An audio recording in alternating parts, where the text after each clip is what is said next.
네, 교회 여러분 안녕하십니까? 오늘은 4월 15일 금요일입니다. 오늘 고난주간 성금요일 아침이 되겠는데요. 함께 나눌 성경 말씀은 히브리서 9장 11절에서 22절 함께 나누도록 하겠습니다. 히브리서 9장 11절에서 22절 제가 봉독해 드립니다. 그리스도께서는 장래 좋은 일의 대제사장으로 오사 손으로 짓지 아니한 것 곧 이 창조에 속하지 아니한 더 크고 온전한 장막으로 말미암아 염소와 송아지의 피로 하지 아니하고 오직 자기의 피로 영원한 속죄를 이루사 단번에 성소에 들어가셨느니라. 염소와 항소의 피와 및 암송아지의 죄를 부정한 자에게 뿌려 그 육체를 정결하게 하여 거룩하게 하거든 하물며 영원하신 성령으로 말미암아 흠없는 자기를 하나님께 드린 그리스도의 피가 어찌 너희 양심을 죽은 행실에서 깨끗하게 하고 살아계신 하나님을 섬기게 하지 못하겠느냐. 이로 말미암아 그는 새 언약의 중보자시니 이는 첫 언약 때에 범한 죄에서 속량하려고 주구사 부르심을 입은 자로 하여금 영원한 기업의 약속을 얻게 하려 하심이라. 유언은 유언한 자가 죽어야 되나니 유언은 그 사람이 죽은 후에야 유효한즉 유언한 자가 살아있는 동안에는 효력이 없느니라. 이러므로 첫 언약도 피 없이 세운 것이 아니니 모세가 율법대로 모든 계명을 온 백성에게 말한 후에 송아지와 염소와의 피 및 물과 붉은 양털과 우슬초를 취하여 그 두루마리와 온 백성에게 뿌리며 이르되 이는 하나님이 너희에게 명하신 언약의 피라 하고 또한 이와 같이 피를 장막과 섬기는 일에 쓰는 모든 그릇에 뿌렸느니라.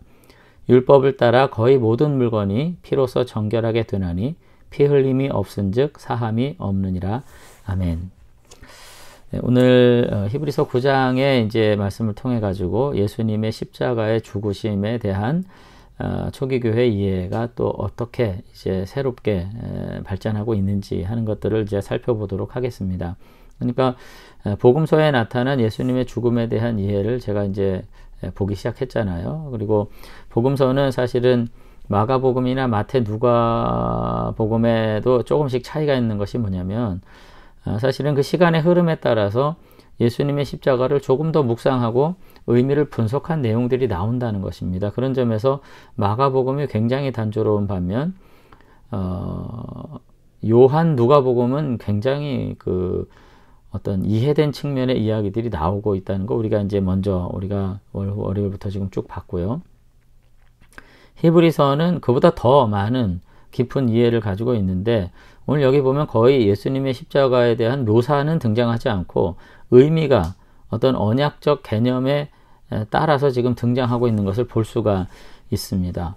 그러면서 예수님의 십자가를 사실 대속의 죽음과 제사로서 지금 이해를 하면서 여기서 제사와 관계돼 가지고 지금 굉장히 중요한 몇 가지를 지금 언급하면서 예수님은 대제사장보다 더 우월한 분이고 예수님은 그 모든 희생의 제물보다도 더 정결한 분이다. 이렇게 이야기하고 결국은 더 나아가서는 완전한 제사와 제사장으로서 완전한 하나님 앞에 희생 제물을 드렸기 때문에 오늘 우리로 하여금 죽은 행실에서 우리의 양심을 반드시 깨끗하게 해서 하나님을 섬길 수 있도록 우리를 회복하셨다. 그리고 그 죽음은 그 하나님의 언약을 효력 있게 하는 계약의 최종적 결과다. 그렇게 지금 이야기를 이제 하고 있는 것을 이제 볼 수가 있습니다. 그러니까 이와 같이 성경의 어떤 고백이라고 하는 것이 그냥 단순히 그냥 하나의 고백에서 그치는 것이 아니라 성경 안에서도 개념적으로 조금 더 깊이 있게 발전하고 있는 것을 볼 수 있고요.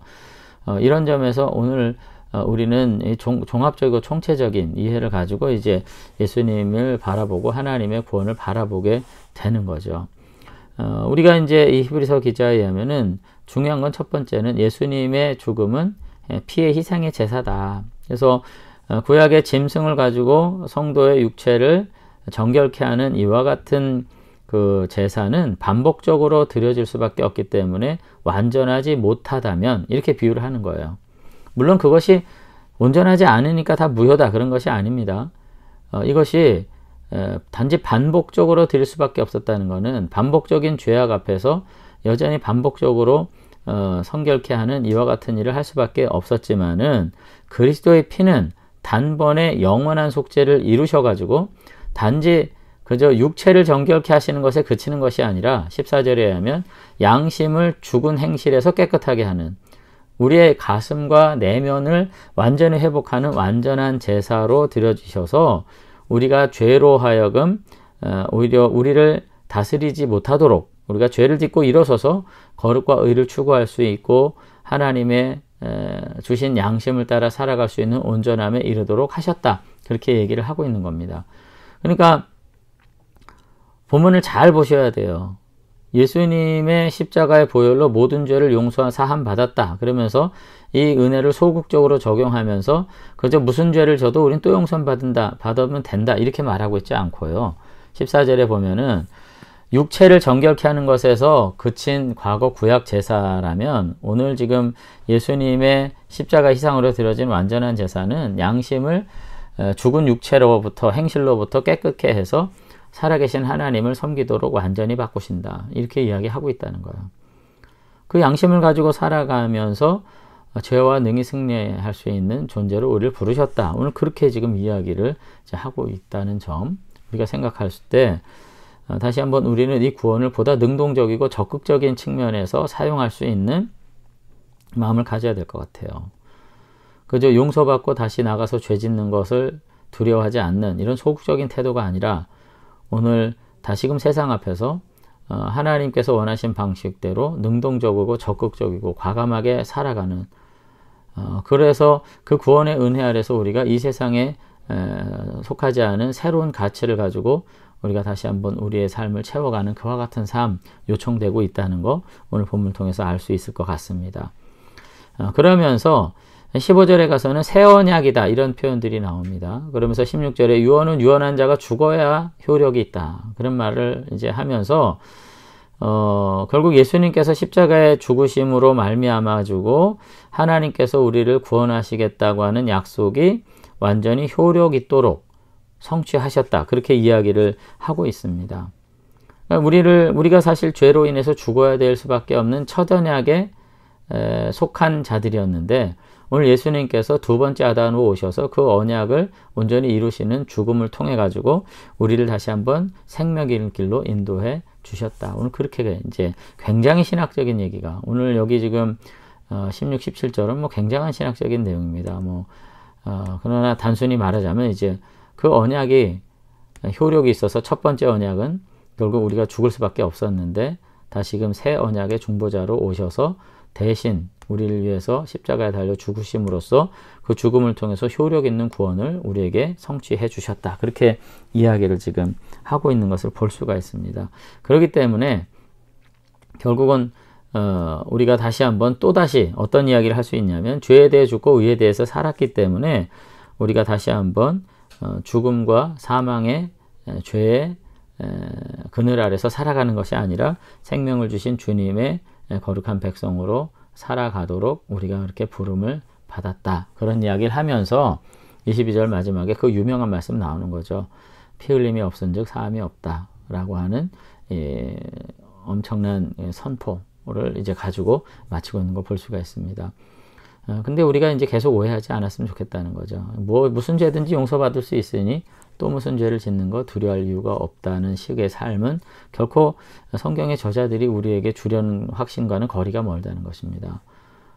우리가 그 은혜로 구원받은 자다운 삶으로서 세상 앞에 도전하는 일을 우리가 게을리해서는 안 되겠다 그런 생각하면서 은혜에 합당한 삶으로 주의 백성다운 삶을 회복할 수 있는 그런 저와 여러분들 되시면 좋겠습니다. 한번 기도하겠습니다. 하나님 아버지, 오늘 성금요일을 우리가 바라보면서 다시 한번 십자가의 의미, 주님의 죽으심의 의미를 생각하면서 그 은혜 앞에서 우리가 무한히 감사할 뿐 아니라 세상을 향해서 더욱 담대한 삶 살아갈 수 있도록 하나님 우리 마음 가운데 새 마음과 새 영을 부어주시기를 원합니다.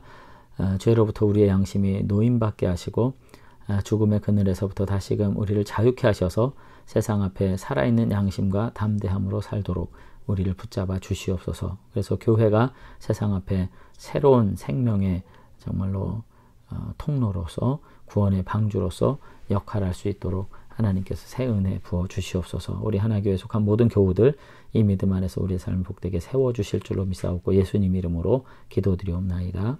아멘. 네, 성금요일 우리가 다시 한번 주님의 뜻 안에서 우리의 삶을 깊이 묵상할 수 있는 저와 여러분들 되시면 좋겠고요. 이제 토요일 지나고 부활절 예배를 통해서 우리 모두가 다 함께 기쁨으로 주님을 찬양하는 믿음으로 다시 한번 연합할 수 있게 되기를 기대하겠습니다. 오늘 하루 복되신 주님과 함께 형통한 삶 누리게 되기를 바랍니다. 감사합니다.